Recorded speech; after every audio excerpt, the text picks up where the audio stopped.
Well, what a week in sport. The Olympics coming to an end. GB coming fourth with a total of 65 medals. In the same week, Messi announcing that he's leaving Barcelona after 21 years. But first, here on the Sports Hut podcast, we're going to take you through a wee round off of this weekend's Scottish football fixtures in the Premier League. You know, Rangers fans sitting there thinking that they're winning the league this year would be a cinch, but that's not the case. And, you know, James over there with the Celtic top repping proudly, with Ange being the redeemer, trying to bring the party feeling back to paradise, as they call it. We'll start with that one being the big score of the weekend. James, what do you think of the game and the scoring today? Of course, your new boy, Kyogo, is it Furuhashi? Yes, I was there. I was one of the lucky fans to get a ticket. Take me to your paradise. I want to see Kyogo. I think it's what the new lyric will be. He was an absolute standout. His movement, pace, intelligence. Yeah, he's going to be a star in Scottish football. Even the wee glimpse that I saw today, I can tell you that. The team played very well, very attacking. You can see what Ange's philosophy is. It's going to be a peak and trough season. I can see, like last week, we lost away to you guys. This week, we go and hammer Dundee. Next game, we don't know. So it's going to be fun, stressful, but that's part of football. So I'm excited. I've still got a couple of positions to fill. But yeah, I think the neighbours aren't as good as they think they are. I think there's a title race on this season. It's going to be an interesting one, but before we go over to get your neighbours and Bruce's getting slated later on, we'll stick with another big feature of today's fixtures, and we'll stick with the fans in here, as Mr. changed his name at the bottom to top of the league. Only in goal difference early days yet, mate, but a very strong victory a very strong first half, I'll say, for Hibs against Ross County today. Aye, it was a good game. All over them first half hour, 40 minutes, and then decided to take the foot off the gas. We've got Europe midweek. Took Hanlon up at half time. He had a bit of heat knock, and Boyle off with a bit of time to go. And Ross County weren't up much. To be fair, a couple of the players probably should have been sent off. Some of the tackles that were flying in. But see you calling off red cards all the time. Same last week, sitting saying folks should have been sent off in games. You're not a referee, mate. Well, to be fair, it's really bad when I say it should be a red card, because I let a lot of things slide. But there's a couple of tough tackles, and I think we took the foot off the gas just to make sure we're keeping players fit. There's going to be an issue this season to keep players fit. But 2 games, 2 wins, a few goals spread about as well. Nisbet wasn't fit. Nisbet got a dead leg in the game on Thursday night, so he'll be fresh for Thursday coming. Of course, a big weekend, as your name says, in the bottom corner for Edinburgh teams, because both days this weekend, an Edinburgh team has finished top of the league, with Hearts being extending their undefeated season by 1 more game. But Bruce, how's your undefeated season going for you?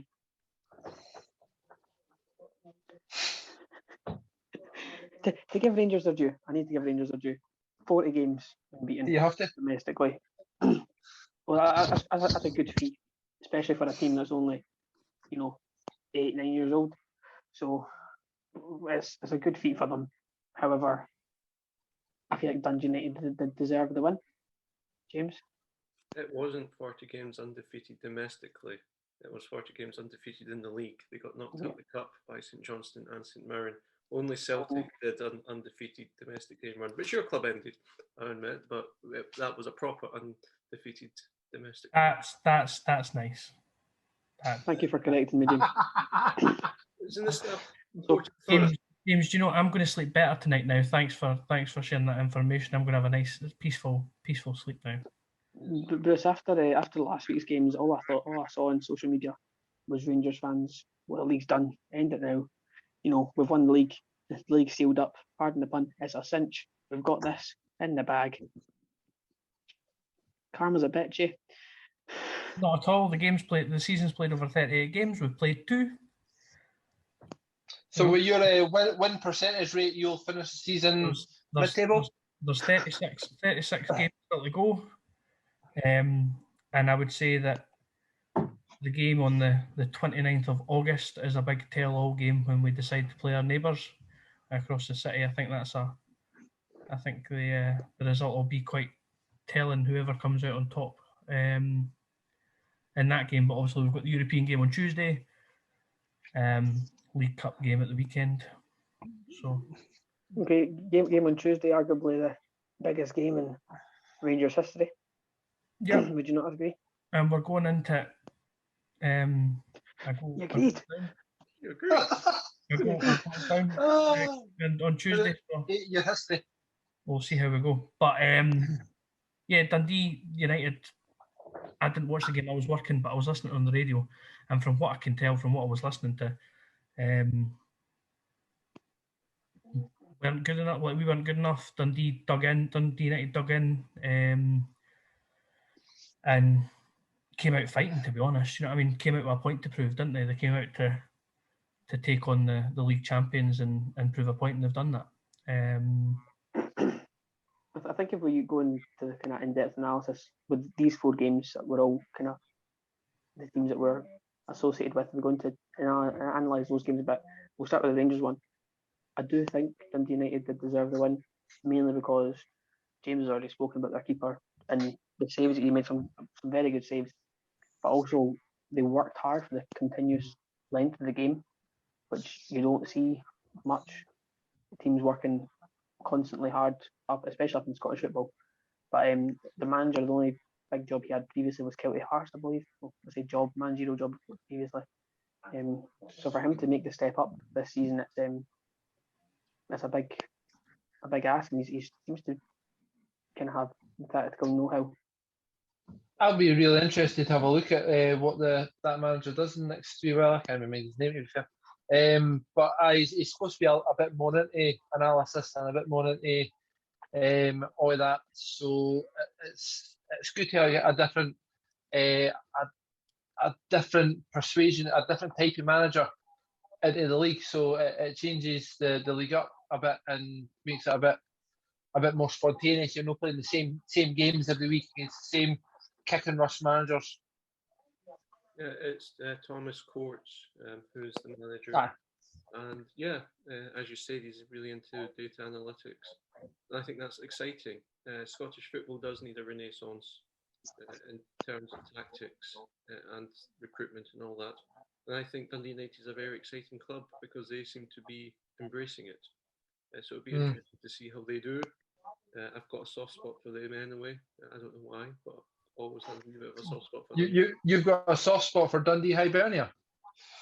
So it's good.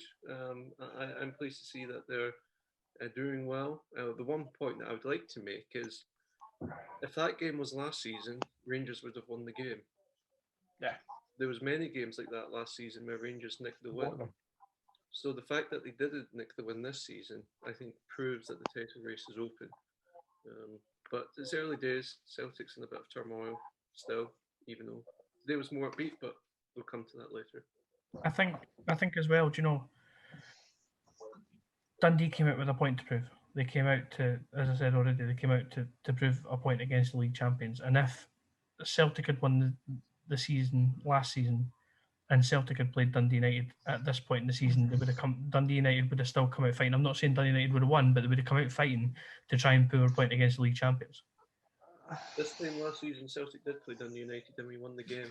Exactly. I'm not. So what I'm saying, what I'm saying is, but they didn't have that manager in charge, and I'm saying Celtic would have probably won the game. But what I'm saying is, Dundee United would have probably still come out with the same fight, the same desire, the same kind of digging in, if it was a different league champion that they were playing at this point in the season. I think it was a lot more than digging in and committing. Yeah. It was tactically well thought out and delivered by. Yeah. But James, you can have all the best tactics in the world. If players aren't going to put a shift in to get the result, then you're not going to come away winning. The best shifts in the world. I don't doubt for a second Dundee tried today, but they got scalped 6-0 because they didn't have any good tactics. Exactly. So but again, they could have had the best tactics if they hadn't put a shift in. They probably still wouldn't have come away winning. I think you've got to take into account that being Celtic and Rangers, and you're sort of almost putting Hibs and Aberdeen at the same bracket. And Hearts now. And Hearts now. Excuse me. And Hearts now. Every game that they four teams play, more so Celtic and Rangers, is a cup final. So you look at, no matter how much Celtic and Rangers think it's an easy game, the team that they're playing against, they think it's a cup final. It's their chance to beat Celtic and Rangers. So there's one-off games against Celtic and Rangers, and to a lesser degree, so any team that's top of the table, and that's an easy motivation for these players. Yeah. I think we need to talk about Robson as well, from his performance yesterday. It was a good 5-10 minutes in between 50 and 60 minutes where his name was mentioned by the commentators continuously for either blocking something, getting a clearance away. He was one moment where he headed the ball over the crossbar, defending wise, and he's one that ended up scoring the goal that made kind of everyone be like, "Oh, wait, no, this could be an interesting season." I do think we need to mention him. I think he played well. You've got to mention a couple of players, though, like Morelos wasn't at the races. He's not really had much of a pre-season. James is so happy with that. What's his valuation? That's his valuation stroke right, dude. Charlie Mulgrew, I thought, had a good game. A couple of good tackles early on. A good booking, as you would say. You took a good booking. Aye, it's an extremely good acquisition for Dundee United. But you got to say, Connors Goldson just at the end had a header that was, as James said last season, probably would have nestled into the side netting, but just went 6 inches wide. Who was the midfielder that Dundee United had? He went off on injury. Kind of Jack Grealish lookalike. I can't remember his name now. I'm looking just now on the bus. Because there was a guy. I thought he played brilliantly when he was on, but he pulled up with I think it was a calf injury that he went down with. He played with injuries last season. Was it Logan Chalmers? Chalmers, yep. So I thought he had a brilliant game as well. As a young player coming through the ranks, he's an academy graduate, which Dundee United are producing a lot of. As James has said, that's a big key part of their kind of recruitment process. Question. So Morelos wasn't at the races yesterday. No. So I don't think so. We sub him off, but we replace him with Defoe. And we know at the point now where Defoe is getting that wee bit older yet again. He's working. Another season older. He's working his way through the coaching now at Rangers. He's getting a coaching gig at Rangers. There are other players that we could possibly be putting on that bench to get a bit of game time in these moments. Are there? Like who? Well, was there not Sakala? Was it Sakala? Fashion. Aye. Is Defoe now taking a place when he could be, like, I'm not saying anything about age and everything, like players are different. Some players can play well on, and Defoe's still got a lot more talent than sometimes we see in Scottish football. However, if he's working towards his coaching and we've got another player who could do with some game time, played quite well before, is that not a place that Defoe's taken that could be used better? To produce the argument I think you're looking for here, Bruce, Roof wasn't on the bench because he had personal issues, family issues that he was dealing with, so he wasn't picked. I believe Fashion was due to fatigue from playing in Europe, I believe. And young guy, you're always going to get that. Defoe has scored something like 46 goals as a substitute in his career. So if you're looking for someone to come off the bench and change the game and make a difference and possibly make you a goal, he's got to be one of the players that's up there to say, right, well, you can do it. Impact sub. It was always a cinch. It was always a cinch. Gerald was going to pick him. It was. But to move on to the analysis, how did that impact sub go? Well, the same way as Rangers' performance went. Exactly. Is this us calling out Gerrard after his first loss? No, I'm just wondering if when we made it was kind of a biggish thing in terms of like the press conference stuff around Defoe joining the coaching. That's quite exciting because he's got quite a lot to offer as a coach. Yeah, definitely. But I'm just wondering if, like, at some point there will be a time when it's time to call it quits. Do you know what I mean? Probably his 48th birthday. Well, Teddy Sheringham played Only a Premier League couple of years football away. until he was 40. So, but to move on to the analysis of the second game that was on Saturday, the St Mirren Hearts game, I think from my point of view, it was a good game from what I saw and what I've heard. After Boyce having quite a poor performance against Celtic, he was a lot more involved, producing the assist and scoring the second for us. Also heard that Mackay Stephen had a brilliant game, and that he's kind of been playing that way this season, even though Martin seems to think he's a part bit player. He's probably been one of Hearts' best players so far this season, including in the doesn't really say much. Well, it does if we're beating Celtic. So have you seen the teams that have been Celtic? Yeah. No one else currently in Scotland. Celtic team that you've 2 teams so far. Anyway. But yeah, does anyone else see anything from the game at all? Aye, I thought I saw the highlights of the game. It was on YouTube 10 minutes before this podcast started. All right, Boyce definitely looked a lot more livelier than he did the week before. The goal he scored, keeper should have saved. I agree with that. The first goal, Halliday looks like he just sort of swings a leg at it, but it's about getting the ball in the box and creating chances. And they said that you're taking shots, you're not going to score unless you hit shots. So I think the level of opposition is going to be taken into account. But good start to the season. 2 wins in the trot for them, and I'll give them a chance to actually get on. No, What's happening with the striker? He played. Did he play? He played. What rumours yes. about him walking away, or you obviously sent that to me last week. After I think it was the Sunday after the Celtic game. But yeah, no, he played yesterday. Big Nandole.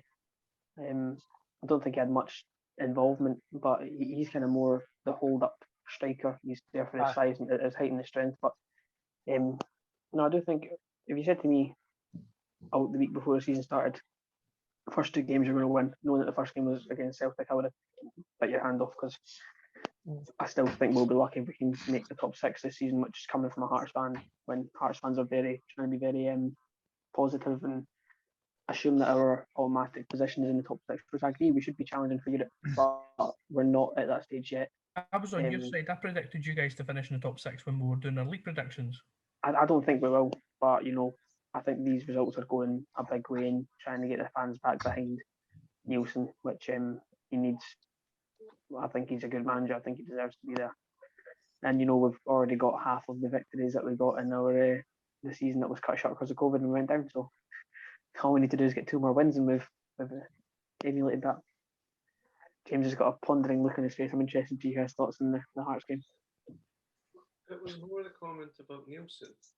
Because yes. I remember we had a conversation about Nielsen on the podcast, and you were quite undecided about him then, in terms of a lot of Hearts fans were critical, saying that they needed a new manager. I was saying, no, give him time, the performances are there, the results aren't there. You were not sitting on the fence, but your mind wasn't made up yet. Are you now Nielsen? Well, I was always kind of in his corner. So it was just a case of, at the time, the results were pushing in a way, and it wasn't just the results; it was also the press releases. The interviews that was coming out weren't very positive at all, and it was like, well, you need to give the fans a bit more to kind of be there and say, right, this is just we're getting through this. I do think the way he left the first spell to go to MK Dons, it was a bit like, right, well, where do we go from here? So he does have, I do think he has unfinished business. Bit Hearts, considering how well we were playing that season. We just bet Rangers 3-0 in the game before he went away, with Robin Muirhead scoring a hat-trick. So I remember that on well, because I remember watching on TV, and seen him say farewell to the fans and sit and laughing in Bruce's face. So I do think he's got unfinished business, and he does have something to prove at the cinch Scottish Premiership level.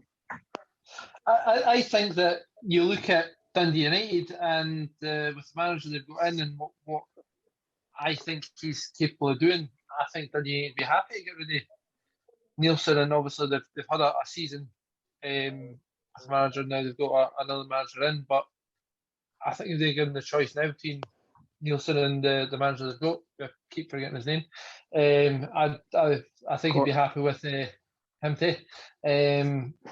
Happy where they are. So to move on to the other two games, Martin, you kind of gave us a bit more of an in-depth look into the Hibs game. I'll go further on all over them in the first half. Do you just on today's performance, and of course knowing kind of you've got Nisbet and that, do you think that you'll go through in the Europe stages now? Do you think this performance is one to kick you on? We should go through. One-off game though, basically, where we were all over the team in the first half, first game, and didn't score enough goals. And that's always difficult when you don't do that.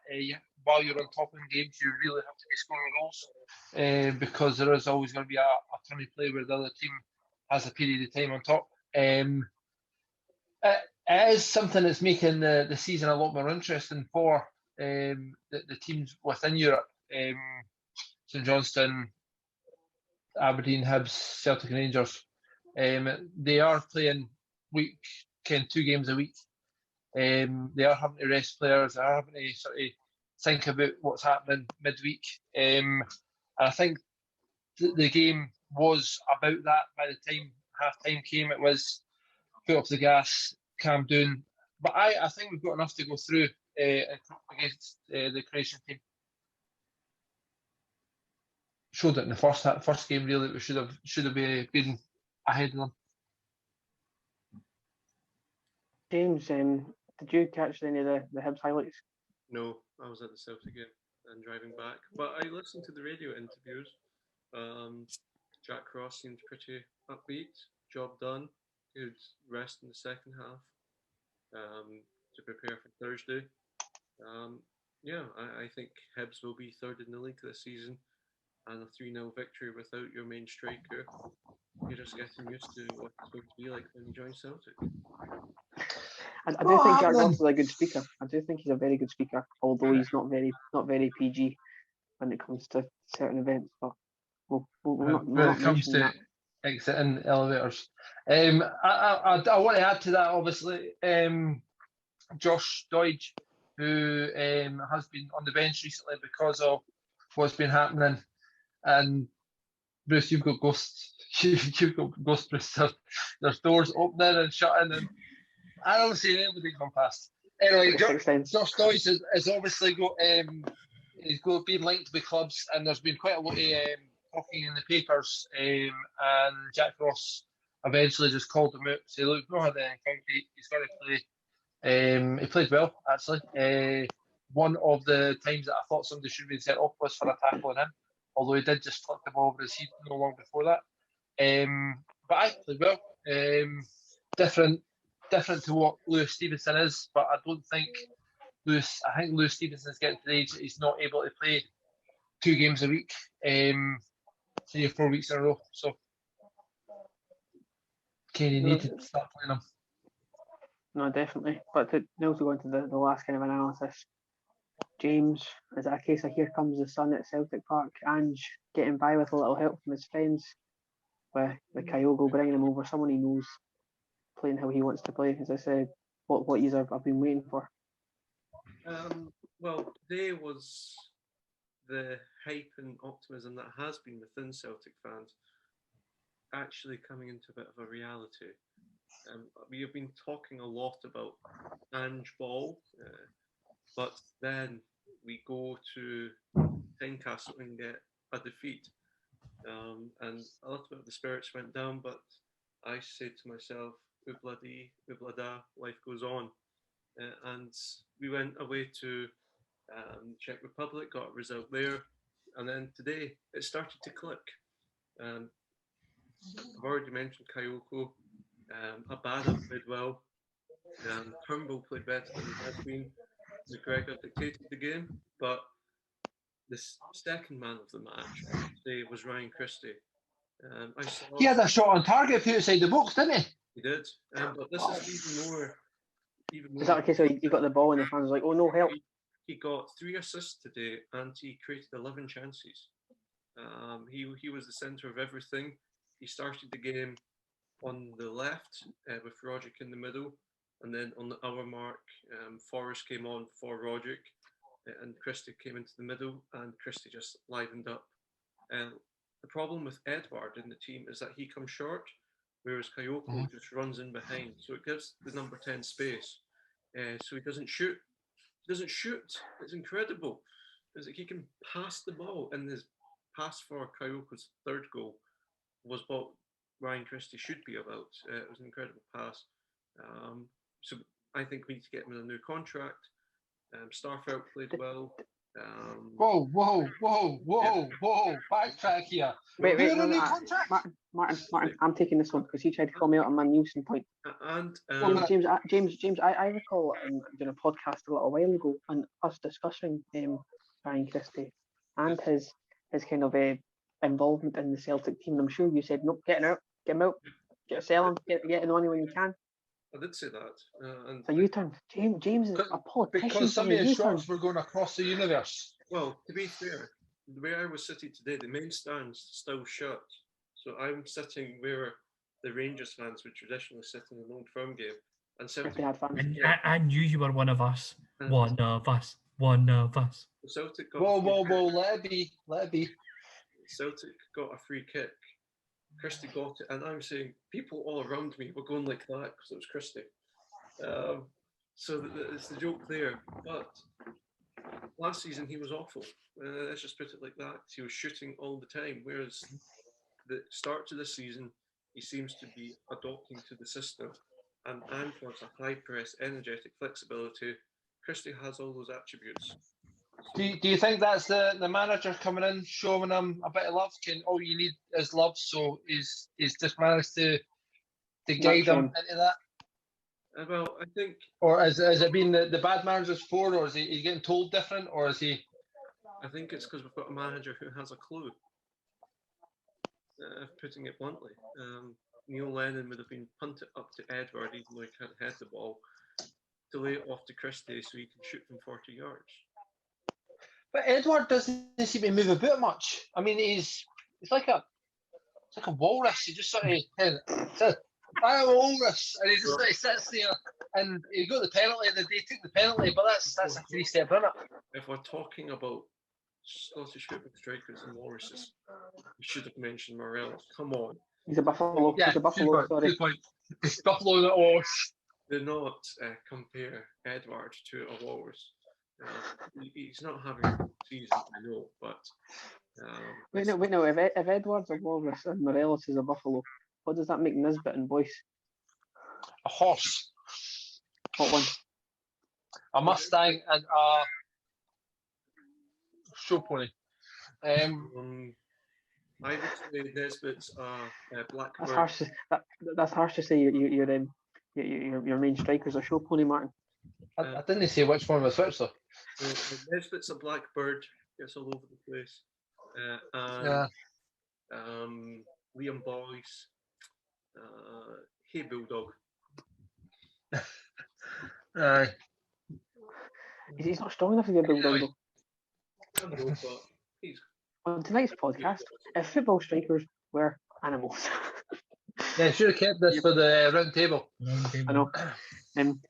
James, I never managed to catch the highlights. However, what I did see is that Celtic, Ange, and Kyogo were all number one trained at some point this afternoon in the UK. So tells you a lot about the performance in that mind. And the one thing that I would just like to get in before we move on is we scored 6 and still underperformed in expected goals. That shows you how good we are. You've got to take these games with a pinch of salt, though. I mean, 2 games into the season, Dundee have just been promoted. I'm saying, no, what I'm saying, Bruce, is see the games that you win take them with a pinch of salt. I'm not saying anything with the games you lose. See the games you lose, that's your fault. Let's take all these games at the start of the season with a pinch of salt. I No, like the idea. no. Let's go with See, that. the games that you're winning with a pinch of salt because Martin, the teams you're playing against aren't there. Yeah. Martin, with all due respect, I am not Go for taking Hearts' 2 wins with a pinch of salt. I'm getting myself carried away. Okay, I need to. Martin, you just said take this game as a pinch of salt. They recently got promoted. Well, we tried that last week and it didn't work. But two. Celtic's first 2 games against newly promoted teams, and they managed to win one of them. And we're going mental about getting trend in and. Bruce said earlier about wait till the 29th when, and I'm using your word, when Rangers decide to play Celtic. We just thought we'd slot you in. Do you know what I mean? Just So James, is that James? Is that a case if they didn't decide to play Dundee United yesterday? Indeed. Aye, of course. You did decide not to pay your tax. Sorry, different. It was a cinch you were going to mention that. But no, the notion. So was that. 29th is Rangers have an established team. They're not really brought anyone in. Celtic are going to still bring in 3-4 more players. So we're going to improve during the season. If Rangers win on the 29th, they win. I don't panic. If Celtic win, I'd be panicking if I were you, because Celtic's only going to improve. Cool. Well, let's talk about that around about the 29th of August. Well, let's just remember who's top of the league and to mind the gap, eh? Just briefly before. Excuse me, the gap is like 2 goal difference compared to us, so I'll take that. Don't care, it's still a gap. Take it. As a podcast, we elected Motherwell to be the new Hamilton for this season, and Motherwell are currently sitting 8th. Just briefly, wanted to discuss your thoughts on that, Martin. O'Donnell scored an own goal today, keeping up the quality of football he's been playing throughout the Euros. Do you mean Stephen O'Donnell? Him too. And Tony Motherwell. Nice twat. Yeah. Tony Ralston is going to be pushing for the Scotland team at this year. Yeah. I don't think we get a game for Celtic. So. If you look at the game though, like the fact that Tony Watt scored, it tells you a lot about the game. The only good thing he's done in his career is score a goal against Barcelona, and he's been riding on the coattails of that his whole career. Aye. Do you want to know who played that game? Do I want to know who played that game? Yeah, Messi. Aye. Speaking of Messi, let's go to the Livingston. You missed the St Johnstone game. That's the game we're talking about. That's the game, St Johnstone against Motherwell. But what I'm saying is, speaking of Messi, let's go to the Livingston Aberdeen game. We didn't even get to discuss Aberdeen acting like they won the league. You just said Aberdeen. You just said. Bruce, see these things here? These are called earphones. They help you hear better. I didn't have them. So let me go on to my amazing segue that I'm taking notes from James's past experiences watching him. So speaking of Messi, let's go to the Tony Macaroni Arena, Livingston and Aberdeen, with Aberdeen celebrating a 94th minute winner, I think it was, against Livingston. Like Stephen Class has just performed magic and put on top of the league, even though they're not. What do we think of that? Basically, looking at the stats, I haven't seen any of the highlights or anything, but looking at the stats of the game, Livingston were the better team. More shots on target, better expected goals, and they've came out yet getting. I think it's been a smash and grab from Aberdeen. Martin, you talking about expected goals? You've changed. James has changed you. You've been converted. I obviously speak too much to James, unfortunately. Either that or speak too much against Bruce. I'm not decided which one it is. You can't only mention expected goals, though.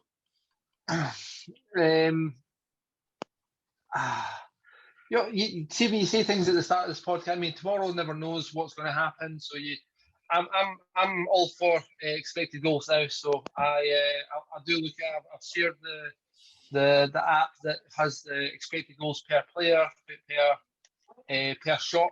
It's actually pretty good. But Livingston, after watching them their first week against Matt, you still Rangers. talking? What? You still talking about the expected goals? No, we moved on for that. Sorry, I fell asleep. Thanks, Bruce. So the Beautiful. Livingston, after the first game of the season, weren't really expecting to do much, but I holding Aberdeen for a long time, and Aberdeen snatching a goal at the end.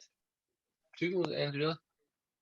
But it's alright because Scott Brown came on, and Scott Brown is the saviour, and just he's absolutely wonderful, isn't he? He's just absolutely amazing. Did he I don't come know on? how it works in Aberdeen, no. No, he's amazing. I think they're still building up to him, to be fair. Anyone else got any other thoughts on the Livy Aberdeen game? I've got 2 thoughts. Martin, That's twice as much as you normally have. Martin talking about expected goals for about 5 minutes. While my guitar gently weeps. That was beautiful, Martin. Have the Aberdeen fans heard the COVID? Thank you. But 2, It's this little thing that's going about, just this little global pandemic. Yeah, it's just small clubs that do pitch invasions at Livingston neighbours. Yeah. Oh. Oh, harsh. Not so much during a global pandemic, however.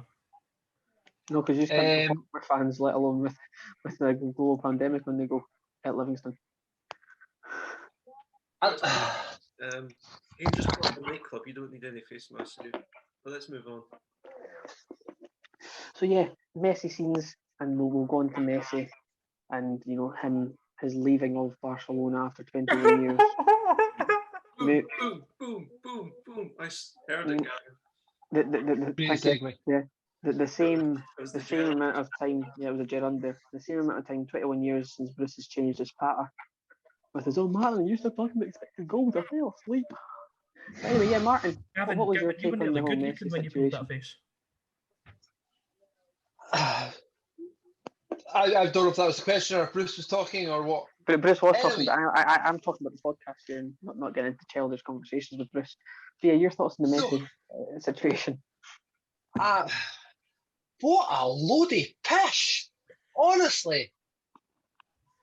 The guy's on telly, YouTube interview, all set up so he could talk to other Barcelona fans and tell them that he wanted to stay. He's got 300 million in the bank.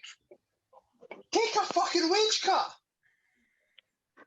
Barcelona's gave him every single penny he's got, apart from his sponsorships and stuff. They've made him everything. And he can't go play a season for a tenner a week. If you love the club that much and you've got 300 million in the bank, drop you away 25 grand a week. To be fair, what I heard was that it was an utter fucking prick. I heard that it was a sign on bonus. I heard it was a sign on bonus. That was the issue. He's already. You didn't get a signing on bonus if you've already signed. It's a contract extension. It's a re-signing on bonus. Could somebody take Martin's soapbox? No having that. No having that. I'm going to say for a walk to Cambodia. This is right. Yeah, tears were flowing. Bruce, you kind of started a wee cry when I was introducing the topic. What was your take on it? I kind of have to side with Martin, if I'm honest. Martin doesn't normally talk sense, but on this occasion, he may be up there. He may be up there on the talking sense, but why? So I can see the argument for him not taking a pay cut because money talks, and if you're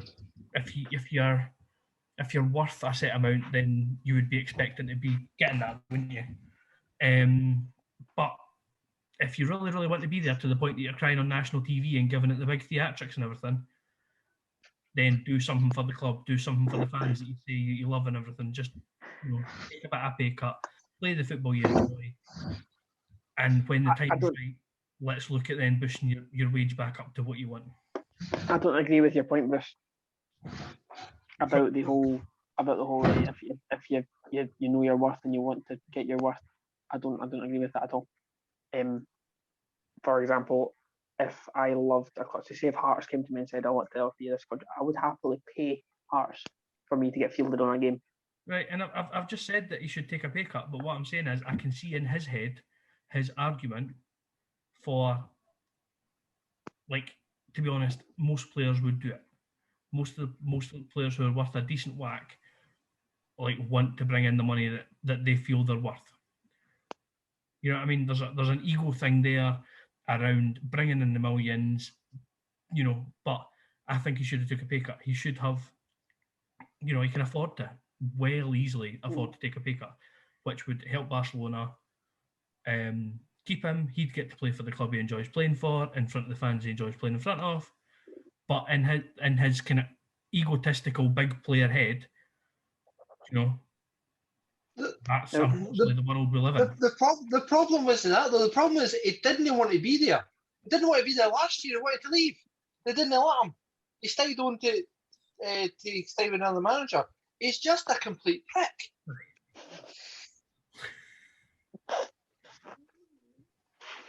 Not Messi. No. No.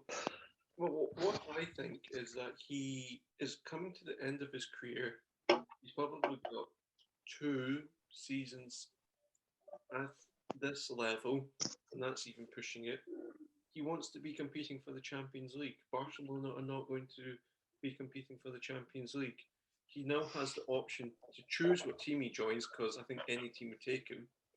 You can go to PSG and play with Neymar, Mbappe, Donnarumma, Sergio Ramos, and the rest. You can go to Man City and play for Pep Guardiola and all that. They don't need to pay. Go to Hearts and play with Liam Boyce. Well, you go to Andy Halliday. You go to Man City, so Martin, you would get a game with Hibs. But James, that's all fine and well. And I know. I've seen me play. However, if that's what you want to do, you sit there and you go, right, you know, unfortunately things come to its end. I'm going to go and have a nice new journey. Life's going to be great. There's no need for all the theatrics. There's no need for the... That's how it's done in Spain, though. He has been at this club for 21 years of his life. They gave him the platform to do what he will. Separating from that is going to be a tough decision. And you can love a club. So say I'm playing for Celtic and I'm getting, say, 25k a week, which is the maximum that Celtic pay most players unless you're Shane Duffy. You then get an offer to join a team down south. Your wages are even more. You can then set yourself up for your family and so on. You're probably going to take it. There's more to football than just playing for this badge. He's got 300 million in the bank. I'm pretty sure you could feed his family and half his team on when he was living in Barcelona on 300 million. Champions League trophies. He wants titles. Barcelona in this current shape are not going to get it. Yes, Gavin. Just to counteract in your opinion, your point there, sorry, that you're saying if you're on 25,000 a week, do you not think that's enough to provide for your family? You have an expensive lifestyle, my friend. No, I know, but in football terms, if you go from 25k a week to say 75k a week, it's not even a question. A question I've got for you though is this is something I wrote down in my notes tonight. Now I even put your name, right? PSG have reportedly offered him a 2-year contract. Now this is, I want to ask you about this, ties into this situation. PSG's transfer window thus far: Sergio Ramos on a free, Wijnaldum on a free, Hakimi for something like 60 million, and like possibly Messi coming in for a free, Donnarumma on a free. Like Messi and Ramos in the same team. I know. I saw a video of them being like, "We're trying to kill each other. How crazy is this?" Sorry, just quickly, James, just to clarify something. Are PSG not trying to keep as much money for Mbappe? Did I read that right? Yeah, they're trying to re-sign his contract. Which is a basically. From what I've seen, there's Mbappe and there's Messi. From what I've heard, they're trying to keep aside 120 million for Mbappe's wages, after paying 60 million for Hakimi, as already said, plus all the wages for the free transfers that they've done. But back to the question, James, if PSG had managed to pull this off and get Messi, is this the best summer transfer window for any one team in terms of players acquired for the fee? Free transfers player image-wise, yes, it would be interesting to see how they play as a team. But if Yeah. we say if we go on just the basics, we'll say Donnarumma, Ramos, Hakimi, Wijnaldum, and Messi. Those 5 signings for a total net transfer fee. Let's not go into wages, but transfer fee of €60 million. That has surely got to be the best transfer window had by any one team in history. I'm struggling to think of examples on the top of my head. I did I would probably say Leicester getting Vardy in for $1 million and Kante for a couple of 100,000. They're probably worth over that. Likewise with Mahrez, because he came in at a similar time. I'd agree with that, Aye. but I mean the fact that Leicester. After selling Suarez, they actually had a net of 0, if I remember correctly. So that could be then. I've not actually looked at the other teams before this, so I can't really compare. It was just a question that came to my head. It was good. I think it's definitely up there. It's definitely. It's a very impressive transfer window for them. So to But kind it's of PSG, so I don't like them. oil money. Oil money. But before we go into the political side of things, to kind of round this off, where do we think Messi will end up? I did hear that Man City, well, the City group were offering him a 3-year deal, 2 years at Man City and 1 year at New York. Whether that comes to fruition or not, but probably Man United. I'd love to see him and Ronaldo in the same team. He'll be on the bench at Parkhead behind Kyogo when he needs a break. Martin made a bold claim there before James came up with his fantasy booking of Ronaldo's going to Man United. I have pictures of my eyebrow.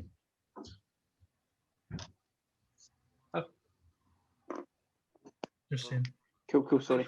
Messi will Cool, go sorry. to PSG. Yeah. So, but you have got Ronaldo's possibly going to be available this year as well. He's still. It looks like he's probably going to be at Juve, but still been talking about him going elsewhere. He's still got a year in his deal, doesn't he?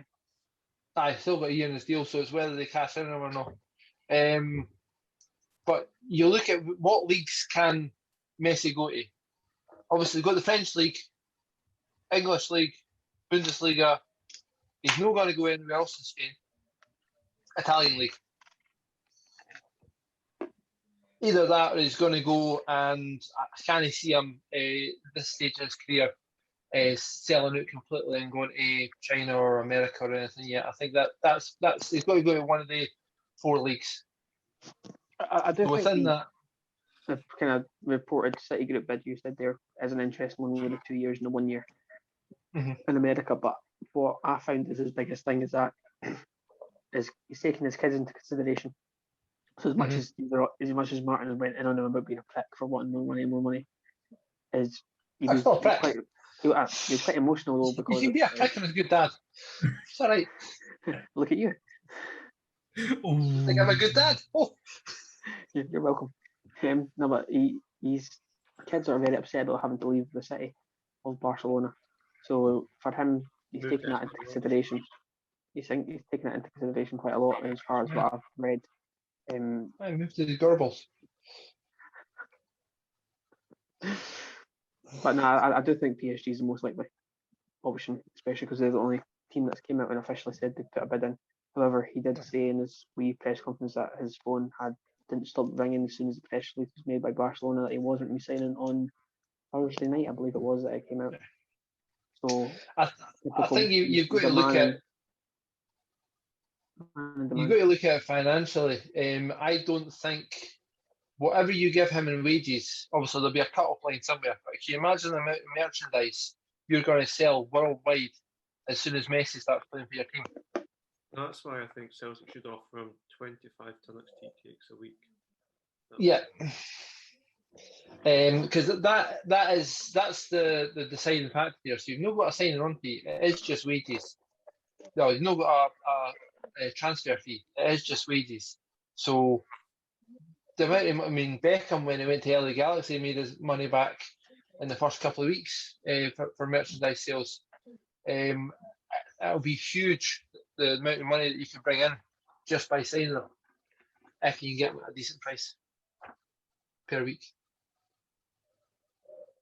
Do we think he'll decide to go to a smaller team, like obviously being linked with America? Same with Rotherham.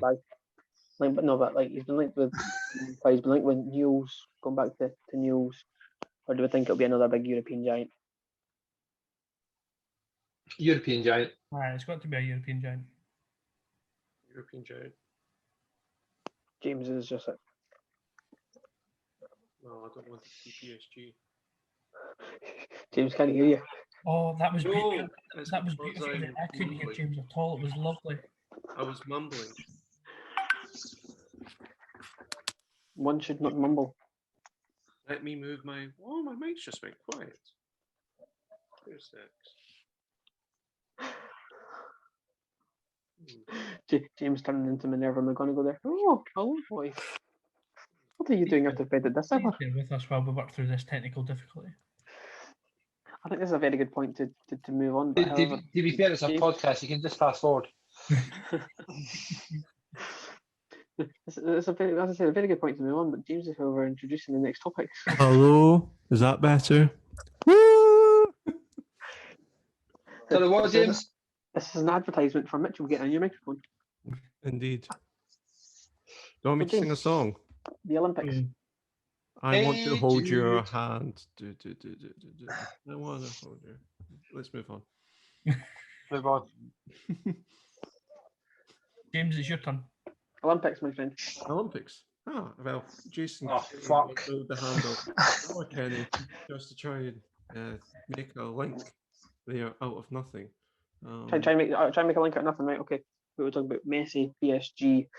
Martin said at some point about love in somewhere, love of the club. His love of the club. Well, So she loves you. Messi's love of the Well. club. Going on to the love of the Olympics and love involved in the Olympics is James. Indeed, yes. Britain's most successful Olympians, male and female, happen to be husband and wife. So there's some love for you. Well, Jason Kenny became the first person to win 7 Olympic gold medals. Good on him. Was he in it? Was he in equestrian or something? No. He's in cycling. His wife, Laura Kenny, known as Laura Trott before the marriage, also became Speaking of equestrian, Britain's most successful female Olympic participant in history. She has now won 5 gold medals, if I remember correctly. So, first question, how much pressure does their kid have to win an Olympic gold medal? The door! The door! Yes, Bruce? Yes, Bruce. no, he's pointing at the door. Or the door, or are you just putting your hand up for a question? James, to answer your question, they have no pressure because they want their kid to be the best that they can be at whatever they want to be. Ah, that's a very good answer. But as much pressure as Messi's being, who's got a godfather that's Maradona, and is it Aguero's son that's got Messi as a godfather and Maradona as a granddad or something. Yeah. Aye. He's going to play tennis. Yeah, so the Olympics, I thought it was pretty incredible, this game's in point of Team GB coming 4th. Looking at the size of the nations around us in the league table, US won, which was good because it meant that the commies didn't win. 2 was China. 3 was Japan. After giving us COVID, they came second. 4th was Great Britain, and 5th wasn't even a nation. It was the Russian Olympic Committee, because Russia's banned from the Olympics. So there you go. But look at the size of the populations of those countries and then compare it to Britain. I think Britain's doing an incredible job in the Olympics and performing athletes that perform the top level. Swimming, University of Stirling, give them a shout out, producing fantastic athletes there. But why can't we do it with football? That's what I want to know. How can Scotland produce top athletes in all these Olympic sports, winning gold medals? We think of Sir Chris Hoy a couple of years ago, whose record Jason Kenny both broke at this Olympics. the weird guy from the swimming this time. He's from Scotland. Jack Carling in the cycling this time from Scotland again. Why aren't we producing in the football? Yes, Gavin. We're not producing in the football because the football is not an Olympic sport, or shouldn't be an Olympic sport. Well, I'm not talking about football in the Olympics. I'm talking about just football in general. No. That's what I'm saying. We can't produce it at football because it's not Olympics. We can do well at Olympics, but because football is not Olympic, shouldn't be an Olympic sport. We can't produce that talent. Uh-huh. But see, Martin, I listened to the previous podcasts. So, well, what can Scottish football learn from the Olympics and Team GB in terms of improving your performance? Because you go back to '96, the year of my birth, we only won one gold medal at that Olympics. Now we're disappointed if we don't win at least 20. So I think you've got to look at. I think you've got to look at a lot of the things that the Olympics are, and a lot of them are individual sports. Maybe we're just crap at teamwork. But you look at a lot of the things that we are able to get Olympic medals in. They're in individual sports or they're paired sports where you've got one person who's dedicating themselves. And we are producing one or two great football players. We're just not producing a team's worth. So that's the problem. We need to turn football into a 1v1 sport. Exactly. And then we'll win. We'll make up a 1v1 football tournament for the Olympics because they date every other pish fucking thing. You go and rugby 1v1. Yeah. That would be interesting. They're doing it sevens, so they may as well cut that even more. That was my question. See if rugby can do sevens, we can surely get our sevens teams on get sevens at the Olympics. We can surely represent. Well, see to be fair, one of the best things that I think Sky Sports should bring back, I would like to start Masters football. Masters football was fucking awesome. I went down to Manchester to watch it. I've watched it all the time on Sky Sports. Masters football, but add in youngsters as well, like futsal sort of style. But Masters football should be a sport in the Olympics. I'd be happy to watch that, or a sport in general. So the Olympic Games are coming to Paris in 2020. 3 years. 4. This mucking up of the cycle is just getting back all over the place. So Paris isn't too far away. You can get a train there. Would you consider going to the games in 3 years' time? See, James, the whole muck up of the cycle watch thing. The gymnastics. But James, to comment on the muck up of the cycle thing, I do think that this year is, obviously without talking about COVID, is inhibited the audience capture in terms of TV wise, and who's watching it. Like, I know I haven't watched nearly as much of the Olympics as I normally do.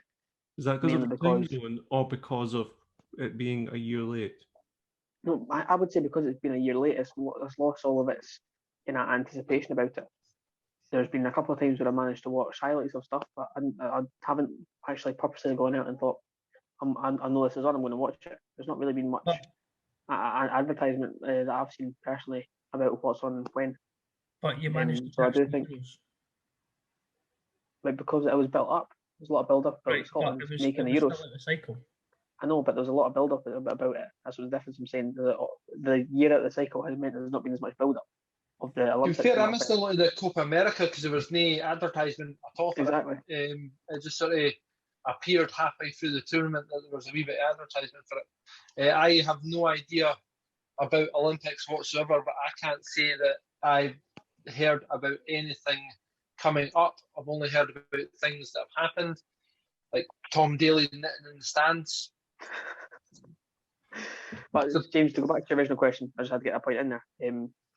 I would consider, possibly if there was an availability of such, during my audio commentary tenure, as well as Bruce, we had the privilege of doing the European Championship in Glasgow, and it was brilliant getting to see the swimming people like Peaty performing well. What was it like though, Gavin, sort of describing all these things for the people who couldn't describe things? Was there certain subjects that were harder to describe than other subjects? Yeah, the gymnastics was frustrating. How did you describe the gymnastics? I want to see the uneven bars of the parallel bars. He's onto the first bar, and now he's dropped down onto the lower bar. He's done a handstand, and he's up to the higher bar, and down to the lower bar, and he's done a nice wee rotation there. Gav, to let you in a little secret, the boys I kind of did the same rant at them a wee bit just before the podcast, and I was like, Gav will back me up. The cycling was awesome because you're commentating on a race. The cycling was brilliant. The swimming was brilliant. On the swimming, it's exciting. It's absolutely feckin' roasting, by the way, in the swimming, but it's good. And you're commentating the race. It's exciting. The best thing about the swimming is if you ever feel that you are pointless and useless, that you shouldn't be here, there is always a lifeguard at the Olympic swimming. Sorry, Bruce, kind of. There is indeed. But so, like, the track cycling was like awesome, and there was always at some point somebody falling off their bike somewhere, so that was exciting to commentate on as well as the race, and there was always something happening. The swimming, it's a race, it's easy to commentate on, it's quite exciting. The gymnastics, oh my god, and this is nothing against gymnastics, it's just not a sport that can be commentated on. Whoa, just clip it there, it's not a sport. It's not a sport. Nothing against gymnastics, it's not a sport. By commentators from visually impaired people who have a football background, because we took easy like 10, 12 You've got a football background? 10, 12 commentators from football clubs up and down the country who do recs, blind commentary for visually impaired fans. We tried to do gymnastics. Oh my goodness. And Simone Biles has a difficulty of 4.1 because she's using inverted wingbacks this evening. But in all seriousness though, it's very hard to commentate, but at the same time, I managed to take Fiona and the kids to see the gymnastics at the Hydro in Glasgow, and sitting watching it without having to worry about the commentary. The kids loved it because there was, in the gymnastics, it's not just one thing happening. Although on TV you only see one thing, it's all the events happening, the rotation happening at the same time. So if you're sitting looking at something and going, nah, it's not very exciting, I'll look at this instead. It's really good to watch. But yeah, I think the only other thing was that the cycling, when they did the wee cat and mouse race, I don't actually know what the technical term of the event's called. Mm-hmm. And then they do the sprint race for the last 2 laps. The first 2 laps of that is boring because they're going as slow as they can without trying to fall off. And you're like, doing this cat and mouse, yeah. Build up the tension, yeah, building up. Oh, here we go, they're getting ready to go. Oh, he's not going yet. Oh, it's just. But if there was watching it as a spectator rather than worrying about commentating is so much better. So if I had the chance, I'd go. Because if you're at the front and you actually try and cycle from the 3rd lap, the person will just go into your stream and cycle with about a third less of the energy, and then just overtake you. I love watching track cycling. I find it really, really interesting. Like to sit and watch. Bruce, get into it, you might actually listen, mate. Bruce, would you go to Paris in 3 years' time to see the Olympics? If my family commitments allowed, then yes, I would be there. Yeah. Martin? I don't care about family commitments. Is alcohol allowed? Yes. While you're watching these, yes, I'm there. You're there. But you can't take the new beer machine. What? And when you're there, you can also see Messi play for PSG. PSG playing Hibs? The other question I wanted to ask is, the Olympics, one of the great things about it is that you get introduced to new sports, sports that you haven't really considered before. What's the Olympic sport which you would like to try that you've not done before? Javelin. Not that I would like to. Just I did that at school. Not well. Not They're better than Stephen Thompson. Not that I would like to try, however, because imagining me on top of a skateboard is quite a scary thing. I took an interest in watching the skateboarding. It was really, really interesting to watch, but me on top of a skateboard just isn't a thing that should be seen. I saw something about the skateboard thing, and I've absolutely got something to add to this. So the youngest Great British medalist is now the skateboarder who's 13. But she wasn't even the youngest person on the podium because there was a Japanese lassie who was 12 that beat her. Yeah. I think the average age for the podium for that event was 15. Which means there was a 19-year-old there. Yeah, yes, it was. Good math. Quick maths. Who does- It's Look weird through though sports. because you look through it's weird though you look through a lot of the subjects and especially the females. A lot of them are sort of Lee Griffiths group age range because that's the sort of the optimum What, under 17? the optimum ability for Words somebody. very carefully. Oh, Martin, I asked you about your favourite sport at the Olympics that you'd like to try, and you said, your answer was young woman. That is despicable. Despicable. Gavin. Martin went with the Lee Griffiths answer of the skateboarding podium. So, but to be fair, it's hardly said one you've not tried because, like, you try a lot of these things in school. Volleyball did in school, loved it. Fencing I did on holiday, enjoyed fencing. I think James would be a keen fencer. I feel like he'd be very good with a. James, I've built loads of fences. every time we have Shannon's good at fencing. He's good at sitting on the we fence. have a disclaimer that says the views of those on the Sports Hard podcast are not necessarily that of the Sports Hard podcast. I'll make sure to put a note. But yeah, James, to answer your question, the thing that I would love to try is the canoeing slalom. I thought this in the Beijing games. I thought it was fantastic. Just seeing them, the technique and trying to turn it around is because it's such a fast-paced one as well. It looks really good. I've done that once. I did it in Canada. It was great fun. I think I'd enjoy it. Yeah, what I think the Olympics would promote it is that when you buy your ticket for the event, it comes with the knowledge that there'll be a random ballot and somebody has to do the event before the professionals on the TV. Oh, I'd be all over that. So you just appreciate how good the professionals actually are at their job. So like imagine they're saying, right, James, you've got to do the high jump. And I get a meter in 20 and they're like, the whole stadium, doing a good job. And then they're just jumping over 2 meters. 2 meters 87. Diving? Pardon? Does that mean I could do the diving? Bruce stepping up with difficulty. Cannonball is not an a illegal dive. What about the belly flop? From 10 meters, it might be sore. Yeah. But how much more fun would the Olympics be if they did I could that? dive. Just a random stranger has to do it before everyone else. Sorry, Tom. Here's the thing. You can't dive because when Bruce jumped in, the water jumped out. And James, that's a very good point, Lucas. And here we have Sally Thompson, the 2-year-old from East Kilbride, stepping up for the heptathlon. Why did you choose to pick on East Kilbride? That's not fair. Yeah, okay, maybe people under a certain age should be excluded from the ballot. Poor Agnes taking a heart attack as she's tried to run up for the high jump. What's the one with the stick? Pole vaulter. Pole vaulting. Aye. So you're pole vaulting. Scary. That looks scary. James, what event would you like to try at the Olympics? But this one didn't make the Olympics, but it was one that the panel. No. The Olympic Committee considered it, and that wasn't the question. What sport have I not tried? I've not tried the pole vault. I'm going to go with the pole vault just to.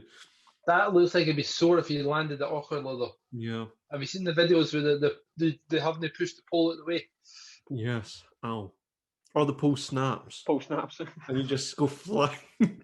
Martin, you'd be all right at the hurdles, eh? Was that no you jumping fences getting chased off the post on a Saturday night?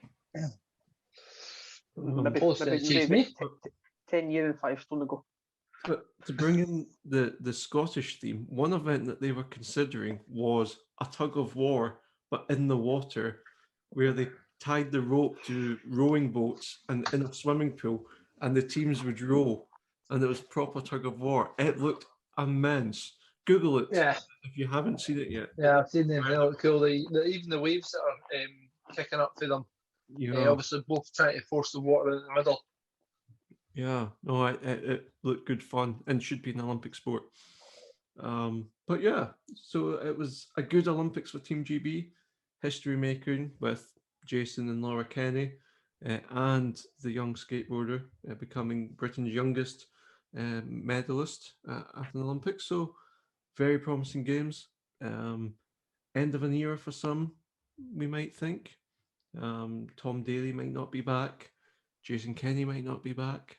So the next generation is coming in as well, as we saw in this game. So overall good, and China didn't win, so we can celebrate. But yeah, So that's thank Olympics. you very much. Thank you very much, Olympic round there, James. So moving on to our usual round table to finish off the podcast this week. I've got two options, right? I'm going to be democratic here. I want you to pick a number, 1 or 2. Whatever wins, we'll go with. Okay, so James, 1 or 2. I'm currently reading about Charles II, so I'll go for 2. Okay. Hey, Martin. Now, I'm stuck with a choice here. I either don't give Bruce a choice whatsoever, or I give him the full control. I'm going to go with 2. Okay. Gav, you didn't ask me. Bruce, what one would you have went for if you had a choice? Well, we are league champions, so number 1. We were sitting 6th. Because the one title that he won. The one victory they've had this season. Oh, so, Gavin, they've had 55 defeats this season. Sorry, I'm not good with maths.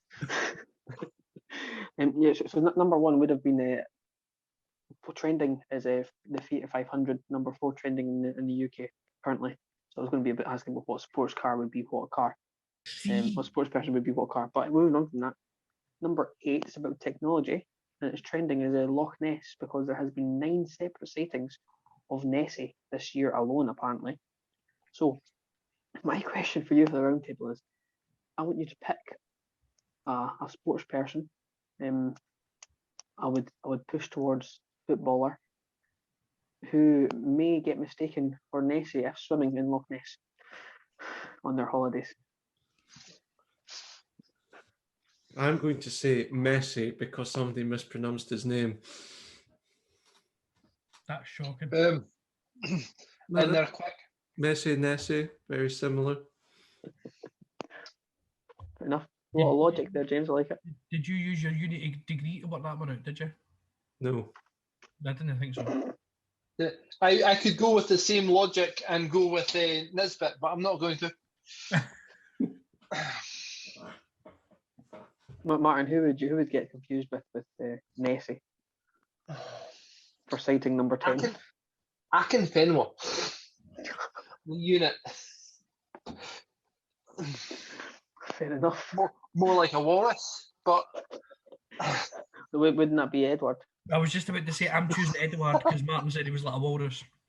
yeah, well, they just lies and doesn't do much. Yeah, I'm going to go with Akin Fenwa, the unit, the beast, the guy that is the retired now, isn't he? Is he still playing? I don't know. Was with Wickham last year. Bruce?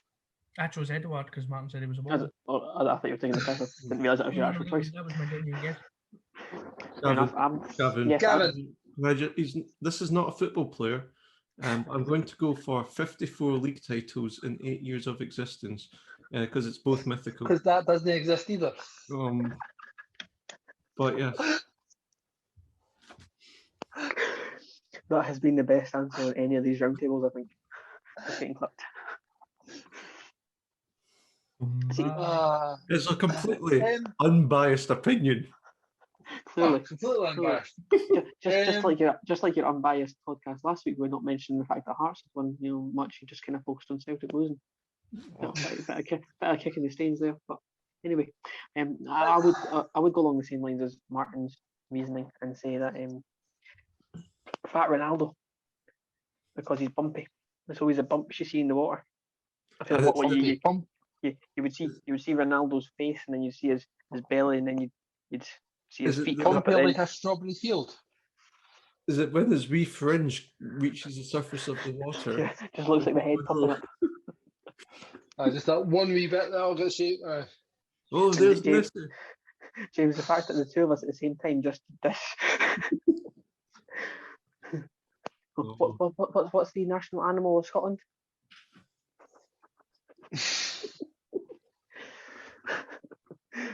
Wow, these run tables are getting worse, aren't they? It's a land narwhal. Which is the same as a walrus, but different.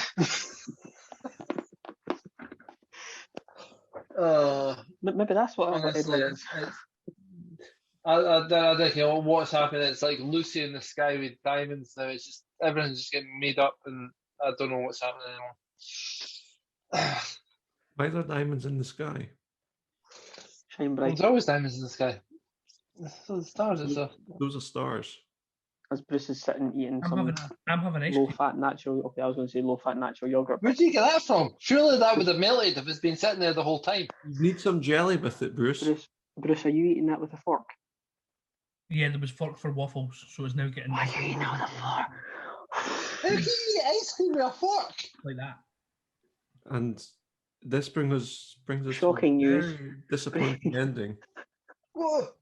But Fucking hell.